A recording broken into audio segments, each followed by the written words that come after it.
The controller that we're looking at today checks just about every single box in what we want in an all-button controller while still being reasonably priced. This is the LVL all-button controller from AS Indo. Regular viewers of my channel will know that I got to try out a prototype model of this controller a few months ago at Evo Japan 2024. If you want to check that video out, you can click on that here. And of course, I want to say thank you to AS Indo for choosing me to be the first person to review this controller and for sending me a review copy pre-release. And just to be transparent, I'm not sponsored by AS Indo in any way, and all of the opinions in this video are my own. ASI is a brand that first broke into the fighting game market with their Golden Lever, a fully customizable Korean bat-top lever.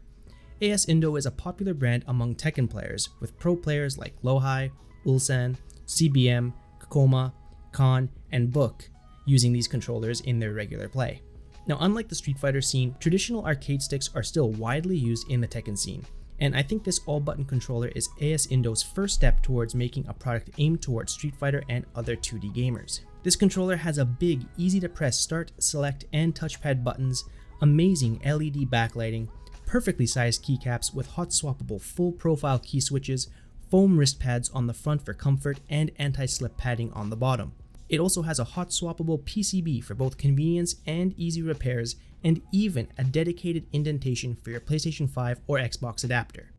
If a traditional hitbox layout isn't quite for you, there's nothing to fear, as ASI also offers a second model with a WASD layout. This controller is called the LVL WASD, and as you can see here, the WASD buttons are angled so it's ergonomic and feels great to play on. This controller uses an RP2040 PCB with GP2040 software inside. The LVL all-button controller will work out of the box on PC, PlayStation 3, PlayStation 4, Switch, and Android. However, you will need an adapter if you want to play on PlayStation 5 or Xbox.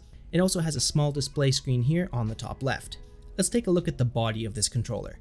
The LVL all-button controller is 27.5 centimeters wide, 19.5 centimeters top to bottom, and has a thickness of 3 centimeters and weighs 2.4 pounds. While the body of this controller is made of acrylic plastic, it's obvious that AS Indo put a lot of thought and care into building this controller, because there's no flex or weird creaking noises that you usually get with acrylic panel controllers. Another issue that some acrylic all-button controllers have is that the sides are cut a little bit poorly and sometimes feel rough around the edges, but not with this case. The sides are beveled perfectly and there are no rough edges at all. This controller comes with fully customizable LED lighting, and I gotta say, it's absolutely beautiful. The LEDs are powerful and the LED strip extends to the body of the controller, which means the sides of it light up too, making it kind of similar to the Razer Kitsune's side body lighting. This controller has the best LED lighting I've seen in an all-button controller so far, so if you're a fan of LED lighting, I'm sure you're going to love the way this controller looks. Now, if you're a fan of custom artwork, you can remove the top acrylic panel and insert any custom artwork you like. This controller isn't on sale yet, so I don't have any custom artwork files to work with, but I went to their website and it looks like AS Indo will provide a link for an artwork template. Turning over to the underside, we can see that it has 4 anti-slip pads as well as clear labeling for every single button, switch, and LED pin, as well as a listing of all the input modes and even a list of macros to cycle between SOCD modes. The front side of this controller has 4 unique design choices that separate it from the competition. First is the face button size and the number of buttons. This controller has 15 face buttons, 5 directional buttons on the left, and 10 action buttons on the right. It also has 3 buttons on the top for start, select, and touchpad, along with a kill switch that acts as a tournament mode to ensure that you don't get any accidental start or select button presses during tournaments. The button spacings are similar to a traditional hitbox spacing, with the left hand and right hand being closer together. The 8 main input buttons have a modified noir layout, and while I'm not too picky about noir versus Vuelich style layouts, I found the button arc to be comfortable to play on. The LVL all-button controller strikes a perfect balance between size and weight. It's slightly larger than an A4 sheet of paper, which means you'll have no problems using it whether you're a desk user or a lap user. And it's also heavy enough to never move around when you're using it, but also not to feel too heavy in your lap. And the anti-slip pads do a great job of keeping the controller stable, whether you're playing it with it on your desk or on top of your lap. AS Indo made 2 interesting decisions when it came to the buttons. First, the keycaps vary in size. The left directional buttons and the 8 main action buttons are all 25mm in diameter, while the jump button is 30mm.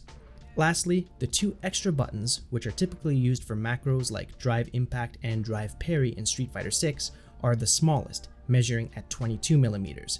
Now, I think this layout makes the controller feel great to play on, and if you're a fan of traditional hitbox style buttons, I think you'll feel right at home with this controller.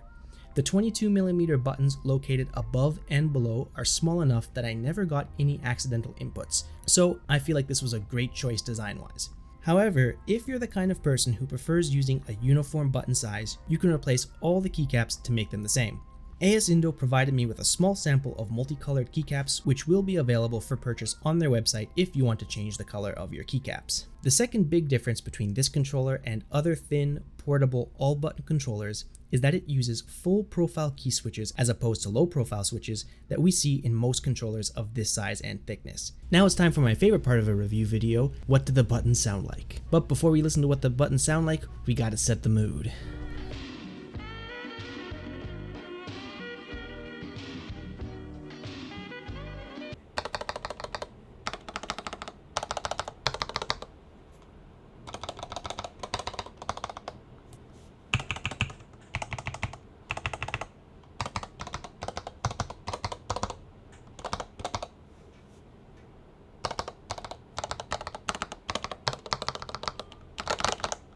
This controller comes with Kyle Silver Turbo switches.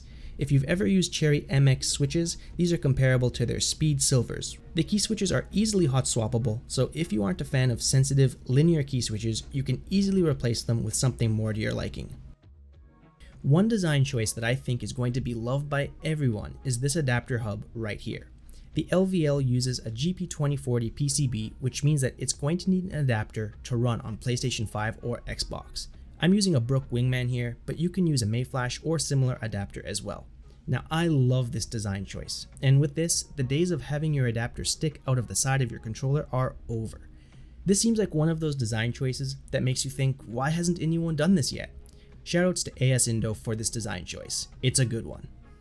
Next, we have one of the most defining features of this controller, the hot swappable PCB. I spoke with AS Indo directly, and they told me why they went with this design choice. Firstly, they said this allows for quick and easy replacement if your USB-C connector ever breaks or gets loose. Now, if you already own an all-button controller, you'll know that the USB-C port tends to get loose over time, which can lead to the controller becoming unplayable. Now, since the PCB here is easily removable, you only need to spend about $7 or $8 for a replacement PCB, swap it out, and then your controller is as good as new. This means your controller should keep on working for years and years with minimal maintenance costs. The next reason for the removable PCB is that people who play multiple games can save their button layout settings on each of their PCBs and then swap it out when they change games. So for example, this yellow tinted PCB here has my Tekken 8 button layout settings, and this black one has my Street Fighter 6 settings. So when I go to offline tournaments and switch between games, all I have to do is pop out the PCB and replace it with the game that I'm playing for a no stress experience. And also, if you go to offline gatherings or to a friend's house where other people have this controller available, you could opt to simply bring your PCB, leave your controller at home, and then put your PCB into the controller at the venue instead of carrying your whole controller with you. Now, of course, the PCB is exposed, so you're going to have to remove it and put it into something safe like a small carry box when you travel to offline gatherings or tournaments. Now, while I like this feature, I think a lot of people are going to have divided opinions on this. Some people are going to love the removable PCB and some people aren't going to like it, but this comes down to personal preference. So, how much does this controller cost? Well, if we check their website, it's listed at $147.50 American. This puts it square in the middle bracket of pricing for leverless controllers. Do I think this is a quality controller? Absolutely. I love playing on it, and I'm strongly considering making this my main controller moving forward. It's beautiful, feels great to play on, the size and weight are fantastic, and the build quality is impeccable. I think this controller is great, and I'm so happy that I was able to try it.